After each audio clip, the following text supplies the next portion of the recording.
ছোট্ট এই জীবনে কত সমস্যা বলুন তো। আর এই সব সমস্যার সমাধান যদি এক তুড়িতেই মিলে যেত কতই না ভালো হতো বলুন তো। মলয়চন্দ্র দাদাভাই খুব সুন্দর একটা কমেন্ট করেছে, বিয়ে করলেই মাইগ্রেনের ব্যথা থাকে না।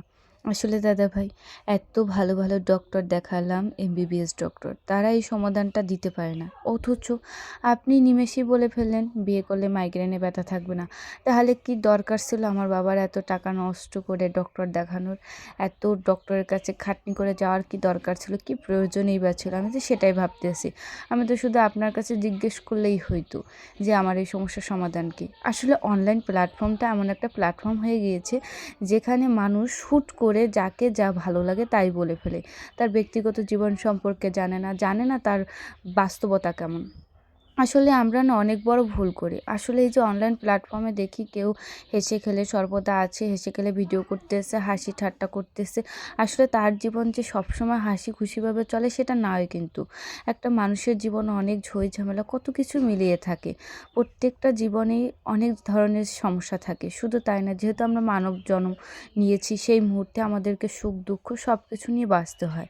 আমরা কি কখনো আসি আপনাদের কাছে দুঃখের কথা শেয়ার করে নিতে? কিন্তু আমি বেশ কিছুদিন ধরে অসুস্থ। ১টা ২টা দিন না, অনেক দিন ধরে। বিভিন্ন ডক্টর দেখানো হয়েছে। তো প্রত্যেকটা ডক্টরেরই একটাই সাজেশন, মাইগ্রেনের মূল সমস্যা হচ্ছে অতিরিক্ত টেনশন বা অতিরিক্ত চিন্তা ভাবনা থেকে আসে। আর এই সমস্যাটার সমাধানই হচ্ছে যে অতিরিক্ত টেনশন চিন্তা থেকে দূরে থাকতে হবে আর নিজেকে খুব সুন্দর করে সময় দিতে হবে এবং ভালো মুহূর্ত কাটাতে হবে। এইগুলোই হচ্ছে সমাধান। কিন্তু আপনারা হুটহাট করে প্রশ্ন করেন, হুটহাট করে উত্তর দিয়ে দেন যে বিয়ে করে নিলে সমস্যা থাকবে না। আসলে একটা মানুষের জীবনে কি বিয়েটাই সব শেষ? বিয়েটাই কি জীবনের সব, মানে সব কিছু মিশে থাকে? আসলে আমি কখনোই বুঝাতে পারবো না আপনাদেরকে। আপনাদের একটা জিনিস আছে যে মেয়ে মানুষ কুড়িতেই বুড়ি, বিয়ে করে নাও, বিয়ে করে সংসার করো তাহলে জীবন সুন্দর। তাহলে একটা ছেলে কেন বিয়ে করে না? একটা ছেলেও যদি ২০ বছর হয়ে যায় তারও তো বিয়ে করে নেওয়া উচিত। তাহলে মেয়ে আর ছেলের মধ্যে পার্থক্য রইল কোথায়?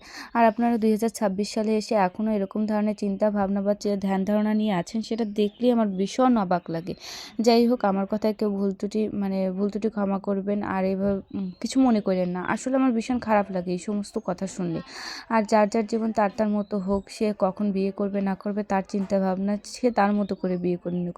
আমি কখনো চাই না আমার বিষয় নিয়ে বা আমি কোনো কথা বলবো সে বিষয়ে কেউ কষ্ট পাক, সেরকম কোনো কথা আমি কখনোই বলি না আর বলতেও চাই না। সমস্যা আছে, আমরা যেমন আমাদের পড়াশোনার লাইফটা শেয়ার করি না, আমি কখন আমার বাবা মার সঙ্গে আনন্দ করি সেটাও শেয়ার করি না। আমি ছোট্ট ক্লিপের মধ্যে আমার ছোট্ট পরিবারটাকে তুলে ধরতে চাই। ধন্যবাদ সবাইকে, ভুল ত্রুটি ক্ষমা করবেন।